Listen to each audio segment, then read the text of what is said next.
with him because many grew up admiring and enjoying his antics.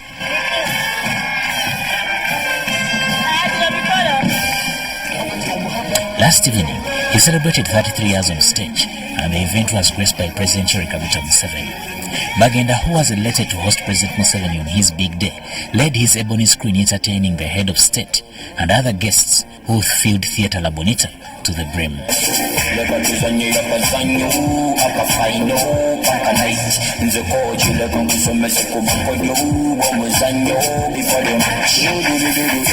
President Museveni revealed that he is a long-time fan of Dr. Bossa and the Ebonies. He highlighted the need of such plays and drama in educating and entertaining the public.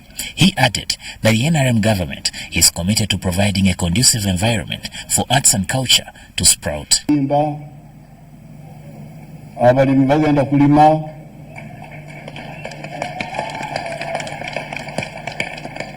abalunzi bagenda kulunda, buli omu agenda kukozesa talanta ze nga Katonda bwe yazimuweereza. So that should be the spirit. So you people of drama, I thank you and I encourage you and I congratulate Bossa because I've been seeing. What's your real name? Sam Bagenda. I saw him long ago in 1980. He contributed 100 million Ugandan shillings to help the Ebonies improve their performances. Sam Bagenda expressed gratitude to the fans who he says have been crucial in his development as an actor. In our culture, this is what we do. I thank you so much for coming. I thank you so much, Your Excellency. Then I've got my very good friends, Omulangira Wasajja. You've always been there for me. The night was also graced by performances from Afrigo Band, East Africa's Got Talents winners Esther and Ezekiel, and Pastor Wilson Bugembe, among others. Samuel Senora, UBC TV News. Wow, exciting news right there. In other news, President Yoweri Museveni last evening commissioned the Liaoshen Industrial Park in Kapeka, Nakaseke district. Museveni lauded the Chinese investors for their contribution in Uganda's industrialization and urged them to emulate the Chinese, or urged Ugandans to emulate the Chinese work ethic for sustainable socio-economic growth.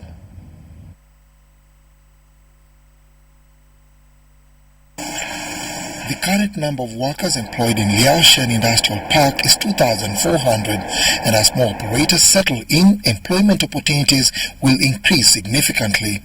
As the Chinese investors turn the once forested area to a business hub, the public is urged to emulate their work ethic.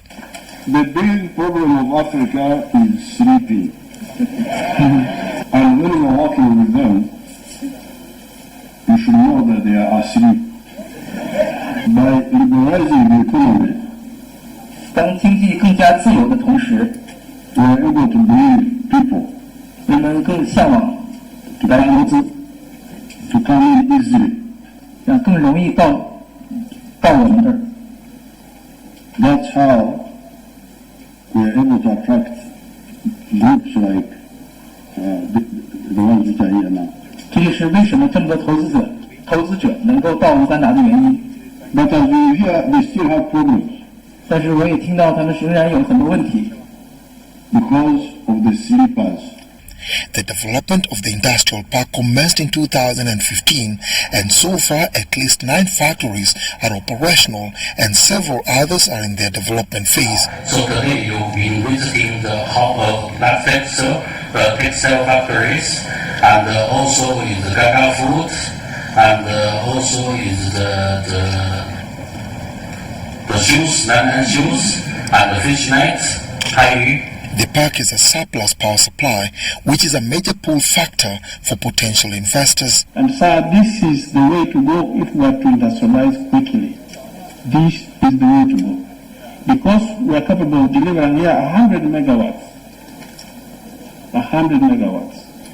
According to plan of this version, initially they're going to need 50. So they'll take half the capacity. So there's enough power here. There is zero investment in the 30 square miles of Kapeka sub-county. It is beginning to eat me up, because for sure Liaosheri Industrial Park is going to be completed by 2022. It will be fully functional. Now this area, the 5.2 square kilometers are going to become a miracle. But if we don't surround it with intensive agriculture around it, then we shall be losing out. So we want your advice, which you normally give, see how we can have a general area development. Because if we develop only the 5.2, I see danger. However, the park developers are grappling with numerous challenges, which include access to work permits for expatriates, poor road infrastructure, rubbish collection, security, and inadequate sewerage system. Really, we have a lot of challenges. Without working permit, they cannot apply the driving permit. They cannot apply the bank cards. So a lot of challenge come for these investors. Dennis Igor for UBC News in Kapeka, Nakaseke District. Still, President Museveni has urged foreign investors to consider investing their money in skills in Uganda, saying that the country has a conducive investment climate. He made these remarks while meeting Ibrahim Zakem, the Vice President of Zakem International Construction Limited, a civil and mechanical engineering company based in Beirut, Lebanon. Mr. Zakem, on his part, expressed his company's interest in participating in the oil and gas infrastructure development in Uganda, saying that his company, which has been in existence since the 1960s, has undertaken the construction and rehabilitation of thousands of kilometers of pipelines and huge oil storage tanks in Africa and the Middle East. The meeting, which was held at State House in Nakasero, was attended by the State Minister for Planning, David Bahati, and officials from the Uganda National Oil Company.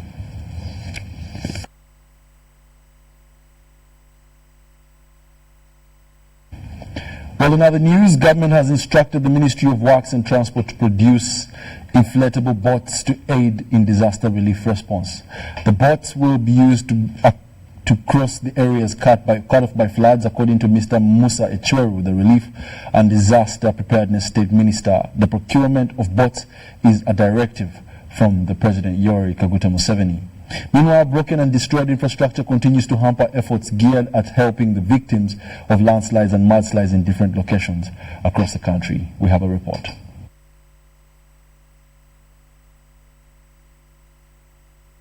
Government has allocated 10 billion to the Ministry of Works and Transport to ease accessibility for emergency life-saving interventions to landslide-affected areas. That Ministry of Works must keep the major highways open. If there is any debris washed into the road and it's a critical highway, they must do whatever it takes to ensure that it is open within hours so that the communities are not cut. Where it is impossible to fix bridges, and in the areas like now, there is a place called Achinga in Kapelebiong, where the bridge was washed and now the place is like a lake. The President has directed immediate procurement of inflatable boats. The Ministry of Health is also directed to intervene by preventing possible hygiene-related outbreaks. For the Ministry of Health, it must, with immediate effect, distribute water guard tablets, aqua tablets, to districts where there has been confirmation that water for persons is contaminated. This follows damages occasioned on infrastructure and people's properties across the country by the ongoing torrential rains. The State Minister for Disaster Preparedness, Musa Echweru, says government has also equipped the Meteorological Department for reliable weather updates. Government has mobilized some limited resources to help meteorology with some of the equipment that has been damaged. Even the equipment got damaged in the storms. So they are going to fix that as first line intervention so that they will continue to update us, update the Office of the Prime Minister and indeed the government. Other line ministries like Office of the Prime Minister and Ministry of Agriculture are directed to respond and monitor the resettlement of affected persons and improving their welfare. The Office of the Prime Minister will supply both non-food and non-food items just as life-saving. The Ministry of Agriculture has been told to be on standby to mobilize planting materials and seeds and implement for the coming season. The number of displaced persons in Teso and Buked sub-regions now stands at 55,000 persons, with over 120,000 hectares of crops and other properties damaged. Meanwhile, government is still in the process of compiling figures of the dead and missing persons. Abdul Nasser Lubwama for UBC News. In other news, African Union partner states, courtesy of the African Union Commission, are converging in Kampala to deliberate on how to improve the welfare of refugees within the country. Uganda's ambassador to Ethiopia, also the permanent representative to the African Union, Rebecca Amuge Otengo, says that the partner states are also discussing issues affecting young people on the African continent.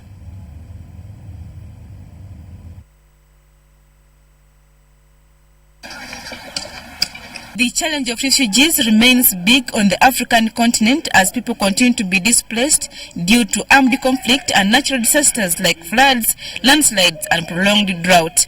African Union partner states, courtesy of the African Union Commission, are meeting in Kampala to deliberate on how to improve the welfare of refugees.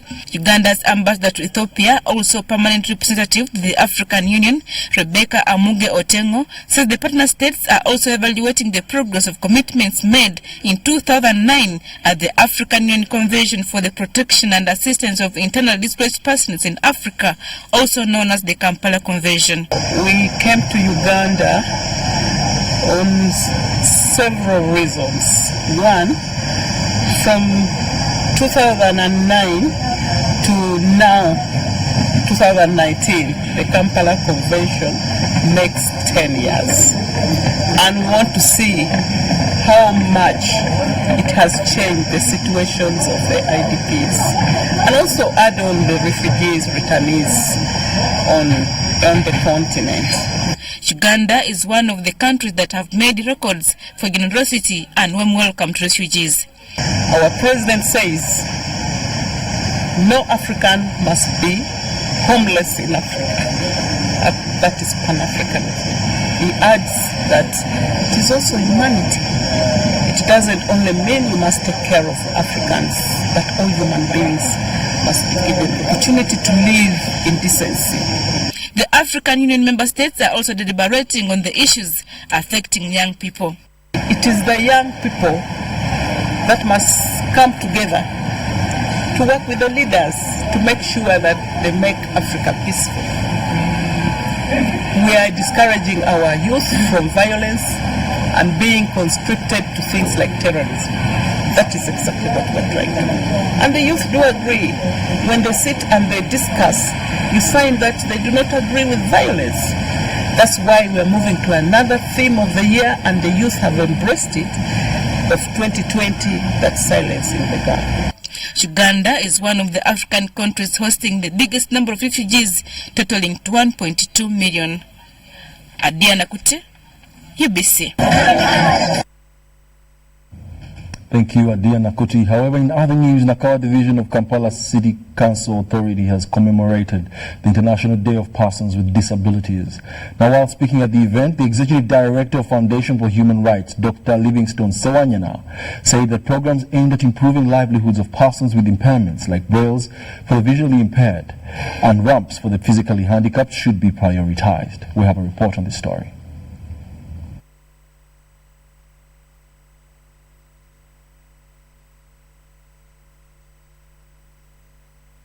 Disability can sometimes be inability, like in the case of Odach Joel, who got this problem at birth. His mother, Nasanga Betty, says the boy got exhausted during birth, which affected his physique.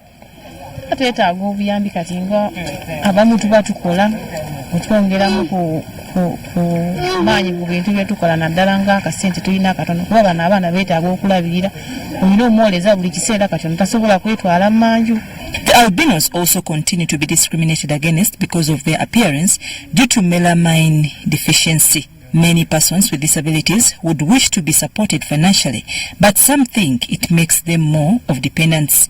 Some have talents but are challenged financially. We are going to teach people with disability how to make books, how to make shoes, how to do different things that they can they can acquire skills that can help them to get to get something that can sustain their life. It would be better than giving them donations. We lost a lot of things, and like when we go for training, it's a distance from where we are to go to training. It's a little bit difficult on us because we don't have transportation. It's a little bit difficult where we go for work. People, they build their buildings, they don't put where people with disability can pass. These were found at Nakawa Division to attend a meeting aimed at reminding themselves of their rights and how to demand for them. It was organized in commemoration of the International Day of Disability, which is celebrated every 3rd of December. The stigma and discrimination are some of the things that have made PWDs lag behind. After knowing our rights, we are going to make sure that we arrest every person that keeps a younger child with a disability at the backyard. We are not going to tolerate that. And I warn you, we shall take in courts of law all those that suppress our rights as people with disability. A person with disability needs knowledge, needs food. Government has accordingly enacted the disability law and adopted some policies aimed at improving persons with disability livelihoods, but implementation remains a challenge. We have ramps at many of the buildings in the city and the neighborhood, so that people with disabilities can access them. Do we have sign language accessible to all? Do we have braille? Do we have programs that ensure recruitment of people with disabilities at every level, recognizing their levels of impairment? This is what is lacking. So, quality inclusive education, employment, fair treatment and equality have to be considered in helping PWDs realize their rights. Human rights are for all, although those for PWDs are special and have to be demanded. Services to make them equal to everyone else. That's what we call affirmative action. So, when the government does this, it's a duty incumbent upon them to promote the rights of people with disabilities, to give them services, to give them whatever they need to live a normal life like everyone else. It's not charity, it's a right.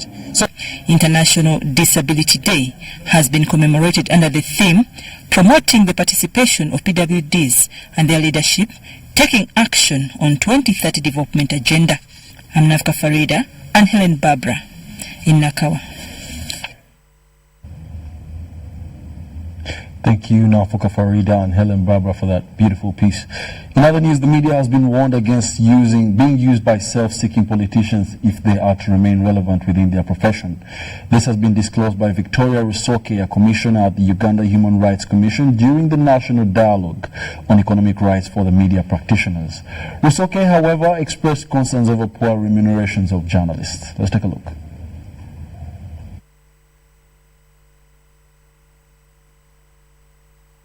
Journalists converged in Kampala to discuss their economic rights and to see if they are economically empowered.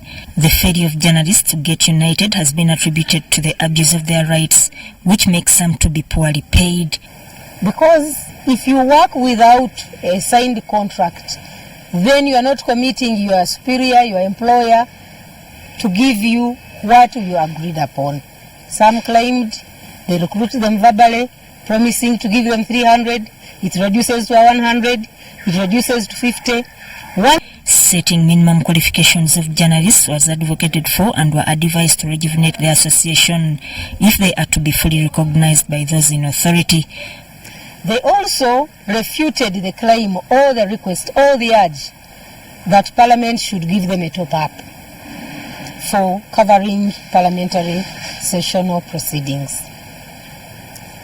I agreed there is a challenge in the remuneration, but it needs collective effort, beginning with who employs them. Rusoke advised female journalists who may be sexually abused to report such matters to the relevant bodies. Come up, even if you don't wish your name to be mentioned, give us the clues. We have investigators. They'll investigate and come out with the truth about it. I condemn. The National Dialogue was organized by Uganda Human Rights Commission ahead of the Human Rights Day celebrations in Omoro, northern Uganda. Sudat Kaye reporting. Thank you, Sudat, and that takes us for a short break, but we'll be back after these messages. Stay tuned. Send money from Airtel to Airtel at 60% discounted rates. Yes, you can now send money for as low as 100 shillings and a maximum of 1,000 shillings. And that's not all. You can now withdraw up to 7 million shillings from your nearest Airtel money agent for as low as 12,500 shillings. Remember, depositing money is free. Buying airtime through Airtel Money is free. Airtel Money and PIN registration is free. Do not pay any transaction charges directly to the agent, and never share your PIN number with anyone. Enjoy the lowest rates on sending and withdrawing money on Airtel Money today. Airtel Money. Simple, instant, secure. Airtel, the smartphone network. The Electoral Commission informs the general public of the voters register update starting on the 21st of November to 11th December 2019. This will be a self-reporting exercise to provide personal details. A person who is already registered as a voter in Uganda must not register again. A voter who wishes to transfer to a new voting location must present confirmation that he or she is now a resident of the parish of that new voting location. The exercise will enable registered voters to confirm accuracy of their particulars on the register and correct any errors identified on the National Voters Register. The details of eligible learners registered under the Learners Project in 2017 who have attained the age of 18 will be updated. Such learners should present themselves at the registration or update center with their national identification number. The Commission has appointed Wednesday, 11th December 2019 as the cutoff date for registration of voters in Uganda. Announced by the Chairperson, Electoral Commission. Introducing Airtel Broadband. Enjoy high-quality home video streaming and seamless connectivity. You can also connect up to 32 people for your business at only 280,000 shillings with 51 GB free, valid for a month. And installation at no charge. Use Airtel Money today to buy any of our customized broadband bundles. For product inquiries, give us a call on 1004 Airtel and 0800 327327. Accessible from all other networks. Dial *185# and activate today. Airtel, the smartphone network. Did you know that 1,000 Ugandans get HIV every week? Did you know that each week 500 people die of AIDS in Uganda? HIV is still with us. In 2017, President Museveni launched the Fast Track Initiative to end AIDS in Uganda by 2030. We must stop HIV. The best way for young people to avoid HIV is to abstain from sex. Why even had to have sex at 16, at 18, at 20, and then you die, or you start having problems, which you may live with all your life? Why don't you wait, hold on, you study, finish your degree, and then you look for a partner at the right time? Protect yourself. Abstain from sex until you are ready. Let's stand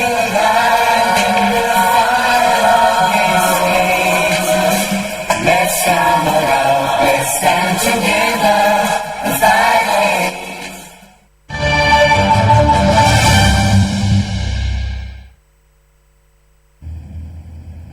Welcome back. You're still watching the news tonight here on UBC TV. Now in our international news, at least 24 people have been killed by dozens injured by heavy rains in Mujinga district, Chibitoke province in western Burundi. Now, according to the spokesperson of Security Ministry, Pierre Nkurikiye, rescue operations are still ongoing after homes were swept away. Heavy rains pounding the area have caused landslides and have destroyed and buried homes.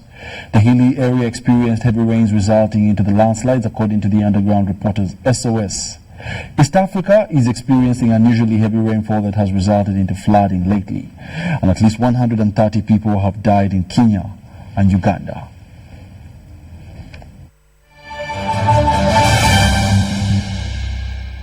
My first 4G smartphone from Airtel is back. It's bigger, better, and comes with 5 GB free data per month for 3 months at only 200,000 Uganda shillings. Enjoy fantastic features on the phone like the face unlock feature, long battery life. Live your life in 4G with my first 4G smartphone at only 200,000 Uganda shillings and get free 5 GB data every month for 3 months. Visit the nearest Airtel shop, dial *175*9# to enjoy free data. Airtel, the smartphone network. Nothing gives us more comfort than knowing friends and family are safe and okay. Women and girls are attacked and harassed on our streets every day. 16 Days of Activism campaign has partnered with Safe Border to create safe cities for women and girls. We call on men and boys to be role models and guardians to those in their company. Let us ensure that all women and girls are safe on our streets and public places. Join us and let's work together to end all sorts of violence against women and girls. This is an initiative of UN Women and Safe Border with support from Embassy of Sweden.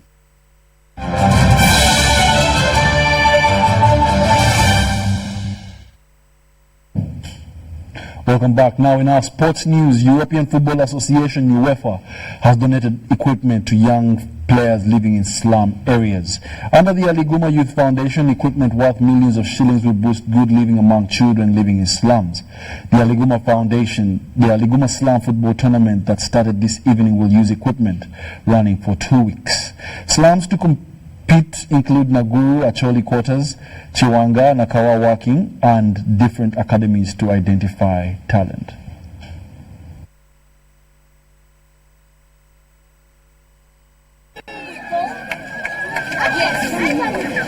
I want to say thank you to UEFA Foundation for Children. Thank you so much for the foundation. Thank you so much for everything you've done for us. This is such a big pleasure for what you have done.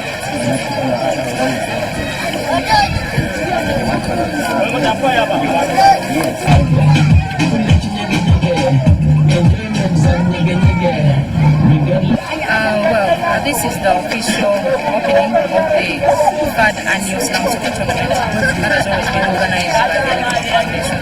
So this time round, we are blessed to have been supported by the Children's Foundation. So they sent some stuff of football kits, including football training kits, a number of things, as you have actually seen.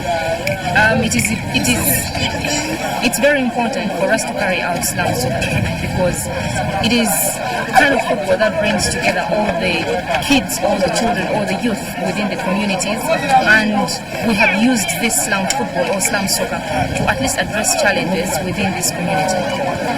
During this kind of tournaments, we also identify kids who are doing very good football. We connect them to schools for different scholarships. They are those we actually take to school or take back to school on our own. Because today, in this era, in this generation, you might have the skill, you might have the talent, but it's also very important for you to receive education. So in most cases, during this kind of tournaments, we identify good footballers who also take them back to school for further education.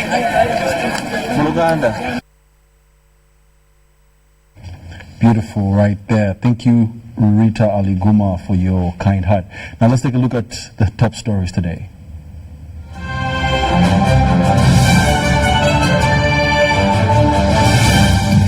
Industrial park stimulates development, says Museveni. Disaster response and relief efforts enhanced.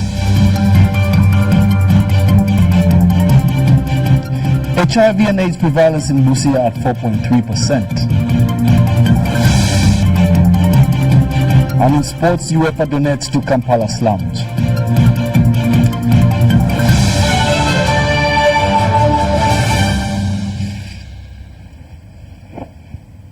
Well, my name is Wadilo Mark Arnold, and on sign language was Elizabeth Nakakoni. We leave you now with the weather update. UBC, I'm Stephen Kawasita Nsamba from Uganda National Meteorological Authority. Most parts of the country had a sunny intervals, though some areas had cloudy conditions, with some areas having isolated showers.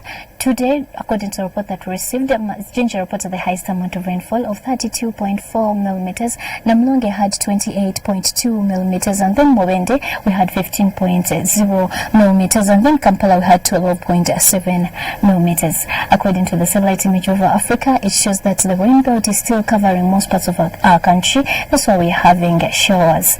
Tomorrow we're expecting to start the day with sunny intervals in the northern part of Uganda, but in other parts of the country we're expecting isolated showers. Later in the afternoon we're expecting isolated showers in the southern part of Uganda, but then in the northern part of the country we're expecting sunny intervals. Temperatures expected to rise to 29 degrees Celsius in the northeastern part of the country. Around Lake Victoria, including our capital city, we're expecting temperatures to rise to 27, and then in Kabale we're expecting temperatures to rise to 23 degrees.